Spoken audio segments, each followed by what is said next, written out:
Before we jump into working with whole number addition problems, I want to first describe to you a few addition properties. There's going to be 3 in this video that I'm going to focus on.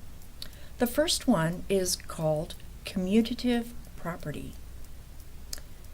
Now, the commutative property basically means that when all the operations in the expression are addition, the order of the numbers really doesn't affect the result. You're going to get the same answer. So let me give you an example. For instance, if we have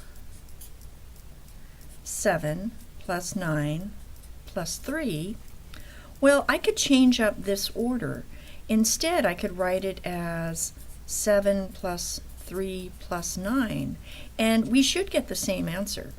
And if we look at this, 7 plus 9, that's 16, so that's going to be 16 plus 3, which would give us 19.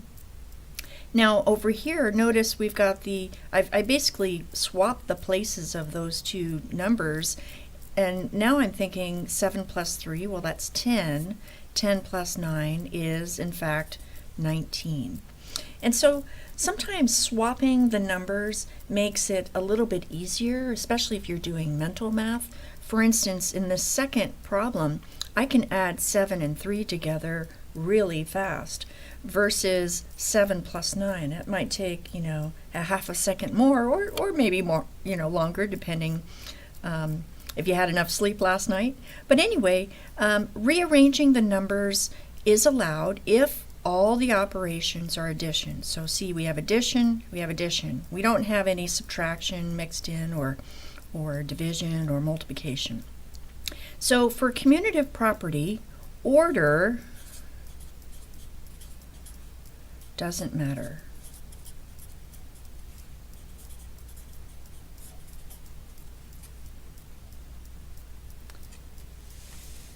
Now the second property is called associative property, and associative property has to do with parentheses, and basically it means that if all the operations are addition, we can change around the groups. Okay, so oftentimes we group numbers by using parentheses. So let me give you an example here. Say we have 10 plus 7, and that's going to be in a group or a set of parentheses. And then on the outside, we're going to add to that 13. Now I could rearrange these numbers because all of my operations are addition. So let's do that. Let's go ahead and group the 7 and 13 together. We'll have the 10 on the outside, and then the group will be 7 plus 13.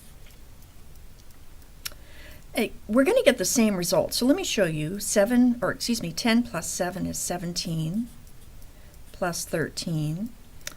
Well, 7 and 3 is 10, and then 10 and 10. So that's going to be 30. Or we could do it this way. We could go 7 plus 13 is 20. So 10 plus 20, and we know that's going to give us 30. So you can see the advantage of using associative property for regrouping, because in this second problem, when I paired these two numbers together, that was a much easier mental math problem versus, 10 plus 7 is pretty easy too, but you can see 17 and 13, that took, a little more thinking to get to 30. But by adding the 7 and 13, I come up with an easy number to work with, and then I get my answer.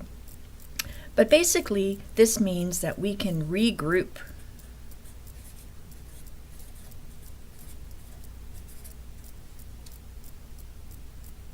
Now the last one is a very easy property to remember, and this one's called addition property of 0. And basically this means that any number other than 0 added to 0 will give you that number that you started with.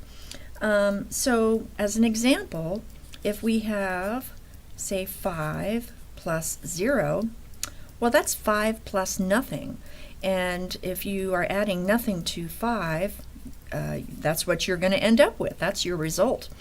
And you could also start with the 0. So you have 0 plus 8. Well, if you have nothing and then you add 8 to that nothing, you then have 8.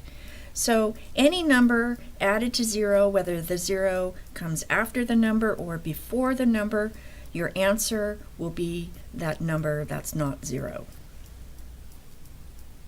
Okay, those are the 3 properties that I would like you to try to commit to memory.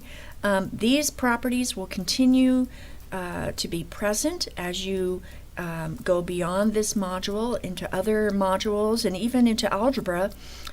So start learning them now.